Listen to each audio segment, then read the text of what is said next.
Final video of chapter 8 that we'll go through. So in this video, we're going to go through different ways that you can develop rating scales or provide information on evaluation forms, as well as on the very last slide, ways that organizations are trying to change the way they do performance evaluations for employees. So this first slide is management by objectives. In places that I've worked in, we've used management by objectives. So many of you, I think, will see this in a lot of your organizations.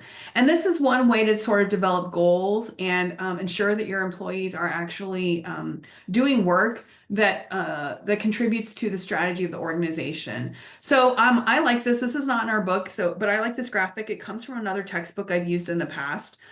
So essentially what you're doing with management by objectives is you're taking your organization strategy or the objectives that are related to that strategy, and then you're breaking them down across divisions. So divisions could be like different offices you might have, for example, or if you have lots of different businesses, these could be the businesses that might be under the same umbrella for strategy.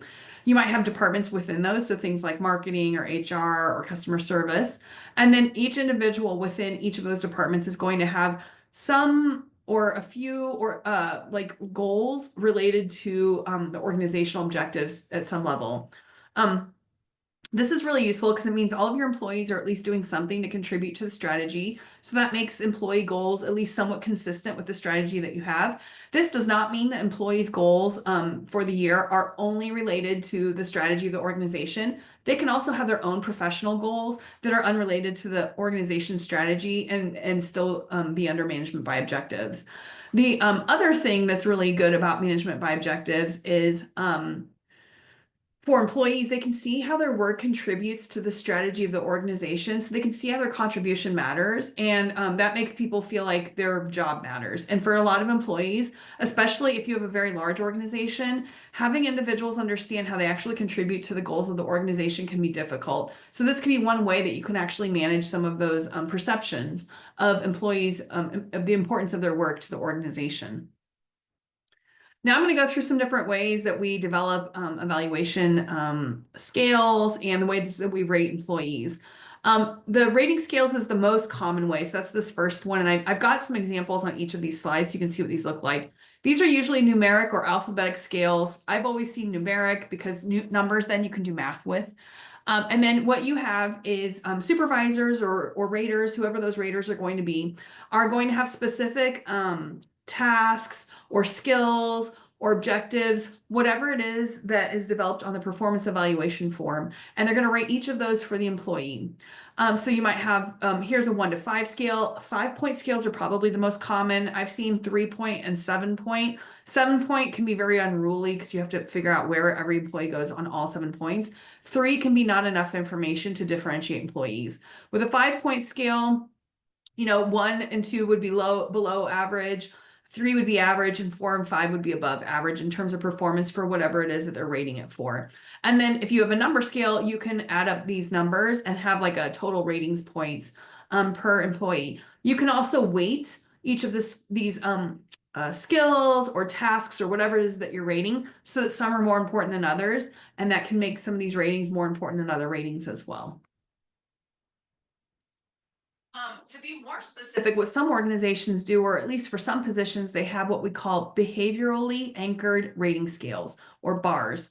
And that's essentially taking that rating scale, say that 1 to 5 scale. Here we have a 7-point scale. And instead of just giving performance like labels like extremely poor and extremely good on this example, they also describe exactly what the behavior looks like for someone who's getting that rating. So here, extremely poor, you can expect to take extended coffee breaks and roam around purposefully. Purposelessly, versus 7 can expect trainee to make valuable suggestions for increased sales and have positive relationships with customers all over the country. The benefit of BARS compared to just rating scales is that they're much more descriptive.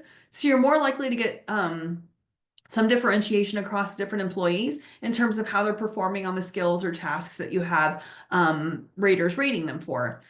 The bad thing, as you can imagine, is if you're making these for every single skill or task or however you're dividing up your evaluation, this is going to be very time consuming. And you also would have to know the job really well, where it's very specific what people do for that particular skill or task or in that particular job in terms of their job description.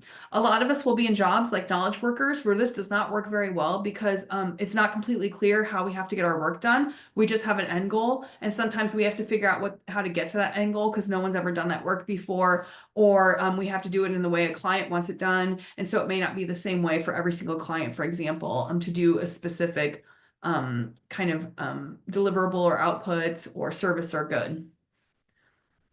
A third kind is a critical incidents method. So here, you actually would have some information, like a little narrative written down, where an employer talks about a behavior that they saw an employee actually do. The good thing is this is usually very specific incidents, which is exactly what you want for feedback. And it can take a little while to write these. But it's easier to write critical incidents when you know what you're looking for as a supervisor as well. So here's a really good example of what I'm talking about. So on the right here, we have continuing duties, and these are things that are in someone's job description. And then you might have the supervisor or with the employee, they might have created some targets. And so now they're looking to see is the employee meeting these targets throughout the year as they're watching them work. And then when they do, they can write down critical incidents like, oh, this employee met this target, like 90% utilization of personal machinery and plant. In this month when we saw it on our HRIS that they had used, only 10% of the machinery was idle, for example, at some point. You can also have critical incidents where employees didn't quite meet the target, which could be really helpful for giving feedback about how to improve performance. The one good or bad thing here is this is very specific feedback. So even the employee should know exactly what it is they did or didn't do because of these critical incidents. It does require a supervisor who can at least collect this information somehow. Hopefully if they work more closely with the employee, but if they don't, they have some other way to find out if employees are meeting targets or not. The bad thing is it doesn't give us a numeric score. So we don't always know, other than yes or no, did an employee meet a target? We don't really have a good way of doing the ratings then to compare employees across evaluation points. And then we have informal appraisal processes. This is where you usually get some narrative or written notes. I've always had some part of my evaluation as informal appraisal, and employees usually see this as pretty fair. In fact, I just read a Harvard Business Review article that said that employees find the fairest performance appraisals are these kind of informal ones where there's some written narrative that gives them either some specific information about incidents or times when they did something really well or didn't do it very well. Often can give a little bit of feedback about how to improve that, but at least it makes it feel more human than some kind of numerical rating around how they did their work, especially throughout the year. The way that this has been used in a lot of the performance appraisal systems that I've worked under is you might have a numeric score. I've been a knowledge worker most of my life, so I never had a bars scale with specific notes about how employees behave, but I have had rating scales, and then under each rating scale, there's a little bit of narrative about whether I did or didn't meet whatever that task or skill was, why I got the rating I did, and what were some examples of me doing that particular skill or task. A lot of organizations, however, as I mentioned at the beginning, are changing their systems. There's a lot of reasons for this. First, people want feedback more frequently, and there's actually some research that says Generation Z, which I think most of you, if not all of you, are in, want more feedback more frequently than maybe other generations have expected or wanted in the workplace. So that's changing the way that people do this. Setting annual goals is becoming obsolete. Instead of having annual goals, employees often will have shorter term goals that they're trying to meet.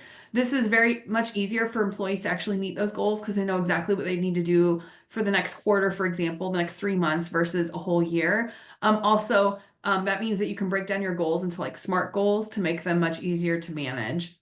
You can get a lot of employees need input on future directions, like where to go from here. Say you've mastered something at work. What do you need to learn next? Or what would be helpful for your supervisor or your team or whoever it is? So you need to get much more immediate feedback than waiting for your annual review for that. Conversations with employees are important. And in fact, a lot of research says that feeling like things are fair in your workplace is really about whether your supervisor is transparent and talking to you about what's going on. So supervisors really need to maintain those relationships to keep their employees satisfied, to keep them in the workplace, and also to help them improve their performance. Employees want transparency. They want to know what's happening. They also want to understand how the performance evaluation system is done. Like, how is it actually implemented? What are the aspects of it? And then how is it being used? They don't want, like on these calibration teams, for example, if you have a lot of management working together to calibrate scores, that can make employees feel uncomfortable because they don't know what's being talked about in those meetings, especially when it's people they may never have worked with or who don't even know them in these calibration meetings. And then salaried and hourly workers should be managed differently. Again, a lot of you will have experience with this. Salaried employees have much more autonomy usually and are doing much more complex work. So they may not need input constantly or need feedback constantly, whereas hourly employees are usually doing very specific kinds of jobs. They work in shifts, and the feedback that you're giving them, they can usually be implemented immediately because they're doing a very specific kind of task. And so that means that you don't have one performance management system for everyone or one way of evaluating everyone's performance. You might have different ways of giving feedback to different employees.